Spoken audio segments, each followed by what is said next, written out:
Tell me more, bro. I'm telling you, you gotta fix this shit because it's not. And this is something I'm big on entrepreneurship, bro. Is like health and wellness, dude. Because it's like Tristan just said, bro. If you ain't alive, you fucked up. What can I actually eat? Because, bro, my diet is terrible, bro. Like, I eat it every single day. The thing is, though, you ask these questions, I feel like you already know the basic answers. You eat McDonald's every day. Not to do that. You're trying to get into the specifics without covering the basics. You know what I mean? It's like when people care about fitness, what's the exact correct technique to lift this, lift that? People who don't train at all, just go running and do some push-ups. Everyone knows like the answers. Step one, stop eating McDonald's every day. Once you do that, worry more about the exact specifics of what you're eating and what you're not. What I would say, That's a good point. What I would say something's really good is always being conscientious of what you eat. At all times in my life, I have some sort of dietary restriction, right? So I limit some sort of thing. Right now, I limit high fructose corn syrup, like processed sugars. I don't do any of that garbage. I don't do caffeine. So I limit my diet. Why? So every time I eat, I'm conscious. Bro, think about the most basic common things that everybody has. Eating, sleeping, exercising, the most basic elements. When was the last time, bro, that you were like, I feel hungry, I'm not gonna eat. I'm gonna diet, I'm gonna fast. On a plane, I couldn't move. Let me tell you this one, bro. What if what you're experiencing isn't actual hunger? What if what you're experiencing is addiction? Holy shit. You're right. Because you're training your brain, bro. Like your body. But my lifestyle, I'm always like out and about. I'm never really home to like, cook. So You like, don't have to be home and cooking, bro. It's about being aware, bro.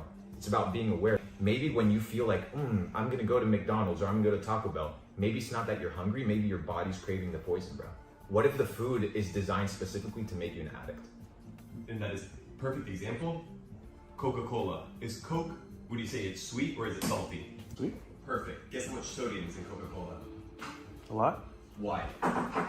Because it's addictive. Not only that, why? What does salt do? It makes you thirsty, bro. It dehydrates you and makes you drink more.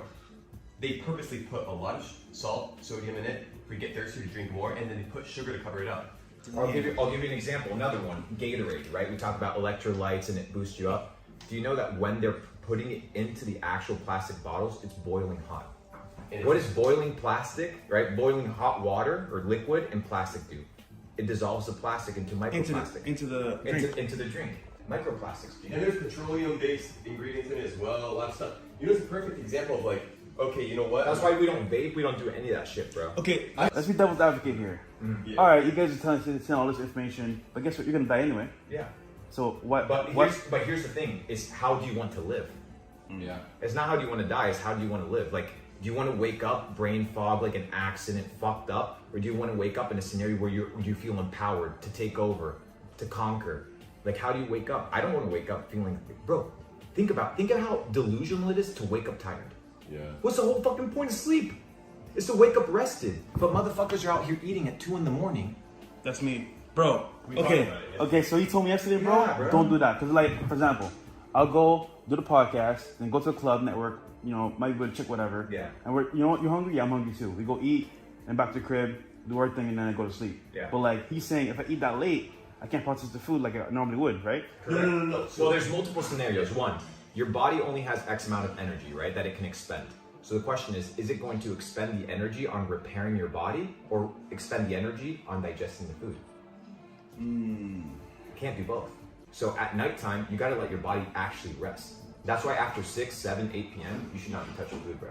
And if you're extremely This guy, that's why this guy can get back into shape, bros, because this guy naturally lives in a state where he's doing intermittent fasting every day of his I life. eat 3,500 calories in a single meal once a day. Yeah, a lot of the time. that's better A lot of the time. That's what I do. It's the most in ideal the scenario. afternoon, not before. So I always go to sleep a bit hungry.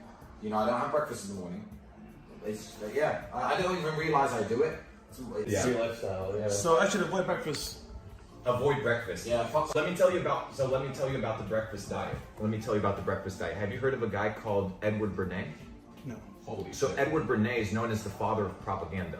I think it was when breakfast wasn't really popular, the meat industry came to Edward Bernays, who's known as the father of propaganda, pushing propaganda campaigns, and said, we need to push more sales of bacon, more sales of meat.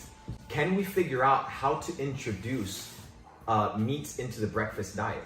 So they built an entire marketing campaign behind breakfast being the most important meal of the day. It skyrocketed. Sausage sales, bacon sales, Egg. ham sales. Bro, breakfast wasn't a thing. They made it a thing. Money, bro. And then it's the And most you important want to meal know of the day. and you want to know the I craziest just part? all the time. You know who's the nephew of, or the family member, I think of Sigmund Freud or one of these guys, of the guy from Propaganda, Edward Bernays. You know who's his family member? Okay. Klaus Schwab. The founder of Netflix. And what is Netflix, bro? It's a Propaganda machines, bro. It's all propaganda machines, bro. It's, Wow. I'm telling you, bro, the Matrix is so fucking deep. You gotta start like want some more. reassessing everything. And there's a really good verse in the Bible that says, "When I became a man, I put away childish things." Yeah. You have to be able to put away things to become the next guy, bro. You gotta become the next level to get to the next level, bro. You gotta put away the bullshit foods. You're stronger than that, G. If you can't control what you put in your body, then what can you actually control? So when I'm hungry, what do I do? You ask yourself, you ask yourself, do I need to eat? No. It's okay being hungry, G. You're not gonna die.